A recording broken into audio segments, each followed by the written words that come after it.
संत रविदास का जीवन दर्शन हमें सत्य और परोपकार की प्रेरणा देता है। सीएम योगी मुख्यमंत्री योगी आदित्यनाथ ने बुधवार को कहा कि संत शिरोमणि गुरु रविदास का जीवन दर्शन हमें सत्य और परोपकार की प्रेरणा देता है। सीएम संत रविदास की जयंती पर रविदास मंदिर में आयोजित संगोष्ठी एवं प्रसाद वितरण कार्यक्रम शामिल होने पहुंचे थे। कार्यक्रम में मुख्यमंत्री योगी आदित्यनाथ ने संत रविदास की प्रतिमा पर माल्यार्पण करके श्रद्धा सुमन भी अर्पित किए।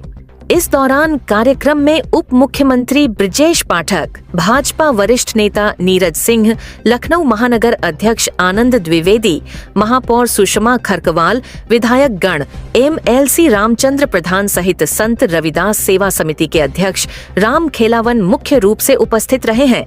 इस दौरान सभी ने संत रविदास की प्रतिमा पर नमन करके पुष्पांजलि अर्पित की।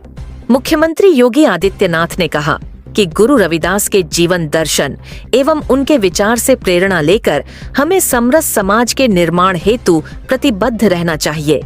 साथ ही मुख्यमंत्री ने संत गुरु रविदास की शिक्षाओं को प्रासंगिक बताते हुए कहा कि उनका संदेश सामाजिक समरसता, समानता और आध्यात्मिक उत्थान के लिए अत्यंत महत्वपूर्ण है। उन्होंने सभी प्रदेशवासियों से संत रविदास जी के आदर्शों को अपनाने और उनके बताए मार्ग पर चलने का आह्वान किया। इस दौरान विभिन्न स्थानों पर भजन कीर्तन, संगोष्ठियों और सेवा कार्यों का आयोजन किया गया है, जिसमें बड़ी संख्या में श्रद्धालु ने भाग लिया। लखनऊ से राधेश्याम मिश्र की रिपोर्ट। उन्होंने आत्मिक शुद्धि पर ध्यान दिया और इसके लिए कर्म की साधना को महत्व दिया। कर्म की साधना, जिसके बारे में हमारे शास्त्र लगातार एक ही प्रेरणा देते हैं, कर्म प्रधान व्यवस्था को सदैव महत्व दिया है। श्रीमद् भगवद गीता भी इसी बात को कहती है, कर्मणे वाधिकारस्ते मां फलेषु कदाचन। कर्म प्रधान विश्व को राखा, जो जस करहि सो तस फल चाखा। जो जैसा करेगा वैसे फल प्राप्त भी करेगा। इसलिए कर्म को महत्व दो। कर्म को महत्व देकर के ही हम विकसित भारत की परिकल्पना को साकार कर सकते हैं। प्रधानमंत्री मोदी जी ने पिछले 11 वर्ष में सी कर्म साधना को महत्व देकर के भारत को आज दुनिया के अग्रणी देशों की पंक्ति में ला करके खड़ा कर दिया है। आज का दिन कितना पवित्र है। महाकुंभ का स्नान प्रयागराज में हो रहा है। 13 जनवरी से अब तक पिछले 1 महीने में 47 करोड़ से अधिक श्रद्धालु मां गंगा, यमुना और सरस्वती की त्रिवेणी में आस्था की डुबकी लगा चुके हैं और ये क्रम आगे चलेगा 26 फरवरी तक। अनुमान करिए अगले 14 दिन में कितने बड़े पैमाने पर श्रद्धालु जन आएंगे। मैं आज की इस अवसर पर आप सबको हृदय से बधाई देता हूं।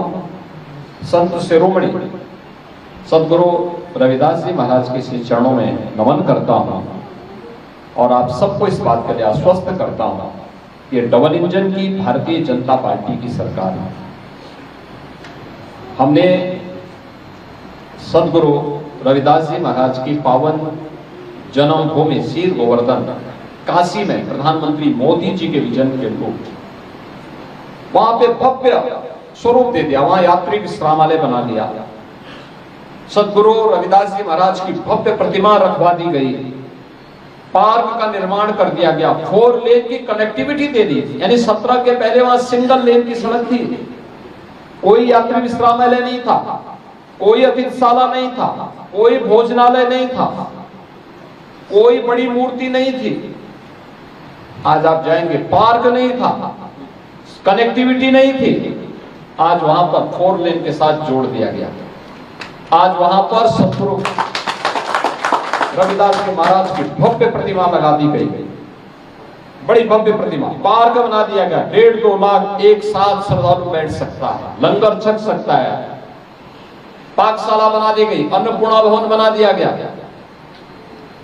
जिससे इस महापुरुष, इस पूज्य संत की ये जन्मभूमि काशीवासी पाकर के धन्य धन्य हैं और उसके साथ जुड़ करके देश और दुनिया को हम आकर्षित कर सकें। ऐसे ही महर्षि वाल्मीकि की पावन जन्मभूमि और उनसे जुड़े हुए लालापुर को भी हम लोगों ने किया।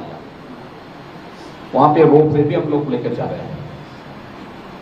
ऐसे ही संत तुलसीदास जी का राजापुर, उसके पुनरुद्धार का कार्य, वहां पे सुंदरीकरण का काम चल रहा है और मुझे बताते हुए प्रसन्नता है इस प्राचीन मंदिर के भी पुनरुद्धार का कार्य ये डबल इंजन की भाजपा की सरकार करा रही है।